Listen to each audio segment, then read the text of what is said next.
Chers auditeurs, Dear listeners, bonjour. welcome in Comme d'Archi Podcast Season 4 Saison 4, dans le monde fascinant des architectes. and in the architectural projects. Je suis Anne-Charlotte Deponte, passionnée d'architecture et docteur des universités en histoire de l'archi. I am one of the spokespersons of Anne-Charlotte, who is a PhD in architecture history. Merci Thank you d'être avec moi aujourd'hui. to be with us today. Et And maintenant, now, lundi en français, place au talent. and Wednesday, let's talk projects. In English, of course. Bienvenue dans Comme d'Archi.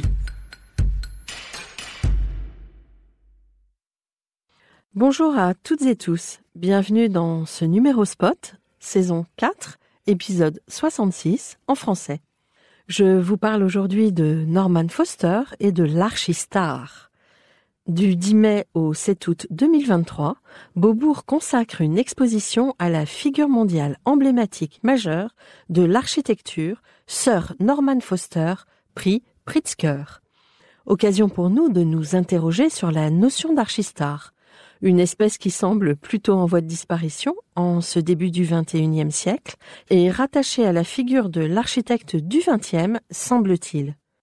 Et pourtant.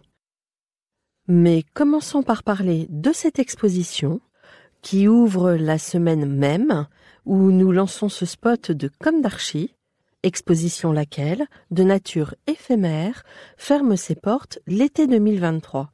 Pour laisser quelle empreinte ?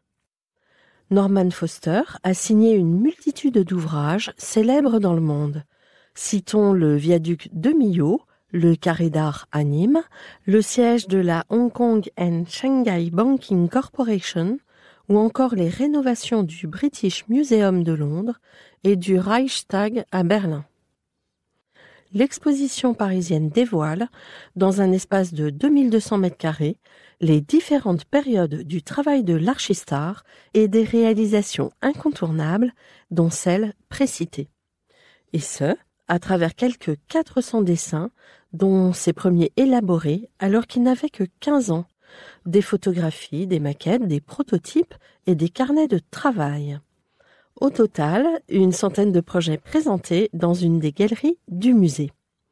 La scénographie est concoctée par Sir Norman Foster lui-même, lequel confie, je cite, « J'aime à dire que cette exposition est une futurspective plutôt qu'une rétrospective, car nous parlons de durabilité. » Par ailleurs, Frédéric Miguerou, commissaire de cette exposition, m'a encouragé à regarder mes 60 années de pratique architecturale. Fin de citation. La star fête ses 87 ans le 1er juin 2023. Son agence, Foster & Partners, compte un effectif d'environ 1500 personnes et près de 20 agences dans le monde. Pour les profanes, sachez que le siège est à Londres. Il s'agit d'un mastodonte de l'architecture comme Skidmore, Owings & Merrill que nous avions interviewé en janvier dernier. Mais quel avenir pour ces agences géantes ? Maryse Quinton, dans son riche article de juin 2021 pour le magazine The Good Life, nous dit qu'il faut remonter le fil de l'histoire pour comprendre l'ascension du star architecte. En 1985, Norman Foster réinvente le gratte-ciel avec le siège HSBC à Hong Kong, un bâtiment de 44 étages qui témoigne d'un tournant dans sa carrière et qui lui ouvre les portes du succès. Son agence devient une marque internationale. La commande était on ne peut plus claire, construire la plus belle banque du monde, symbole de l'architecture high-tech, très en vogue à cette époque, mais qui voyait le jour à Hong Kong pour la première fois. Ce bâtiment le propulse au sommet. La tour la plus chère du monde, titrait-on dans les journaux et les magazines. Fin de citation. Certes, la recette des anglo-saxons, c'est la marque, ou le marqueur. En sus, l'image du fondateur d'agence, travaillé, devenu légende, plébiscité par les grands musées du monde. Je cite, « Si à 85 ans, il refuse de fournir son portrait à la presse, on peut le voir sous toutes les coutures sur Instagram, en costume au travail, en short en vacances, chaussé de ses skis de fond, lors des nombreuses courses auxquelles il participe, en train de pêcher ou bouquinant dans sa piscine, sur une bouée licorne géante, précise Maryse Quinton. Une fausse modestie?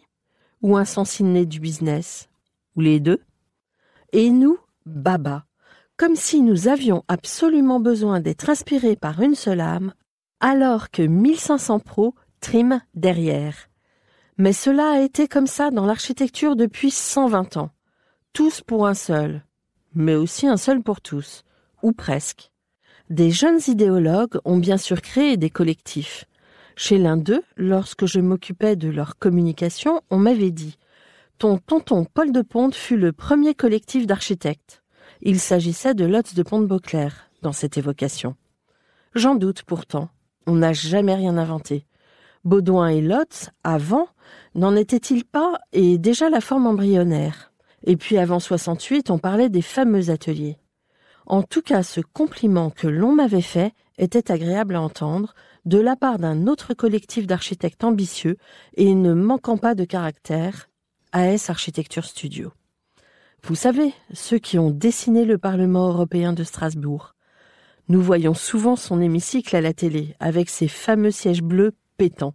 AS Architecture Studio, qui a co-conçu l'Institut du monde arabe aussi, avec Jean Nouvel, ça, on l'ignore trop.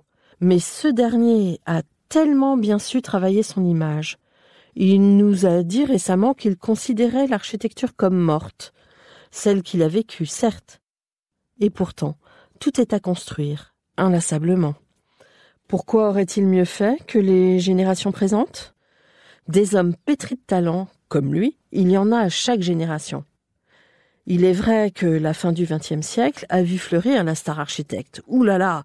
Et depuis Frank Gehry et le Guggenheim de Bilbao, tant de maires à échelle européenne ont désiré leur bâtiment iconique dans leur ville. L'icône et la star.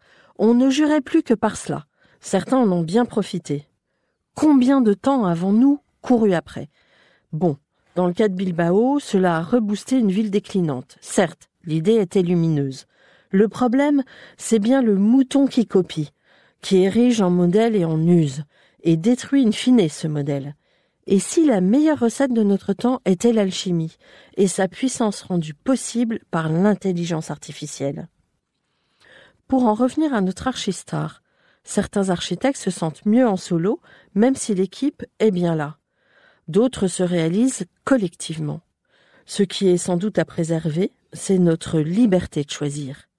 Immense aujourd'hui ici en France, même si on a du mal à le réaliser. Bon, nous nous croiserons peut-être au détour de l'expo Norman Foster. Pourquoi ne pas essayer de mieux comprendre cet architecte qui était plus dans le faire que dans la réflexion? Et pour ce qui en est de la suite, on ne peut qu'espérer en puiser les meilleures inspirations d'un père, P-E accent grave R-E ou père P-A-I-R, qui a su transmettre, lequel, par la force des choses, se renouvelle sur lui-même. Si hier l'empreinte carbone de Foster & Partners ne semblait pas exemplaire, aujourd'hui les projets sont mondialement en mutation. Belle visite à tous et n'oublions jamais que tout existe déjà. À la semaine prochaine pour un nouveau numéro de Comme d'Archi et prenez soin de vous. Au revoir.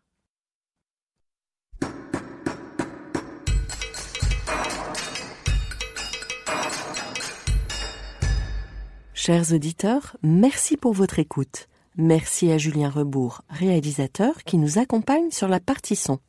N'oubliez pas de retrouver nos sujets en avant-première sur Instagram à l'adresse @commedarchipodcast. Si vous aimez ce podcast, favorisez sa diffusion en lui donnant 5 étoiles sur Apple Podcast, plus un petit commentaire, ou sur votre plateforme de podcast favorite. Et surtout, abonnez-vous pour écouter tous nos épisodes gratuitement. À bientôt, et d'ici là, prenez soin de vous.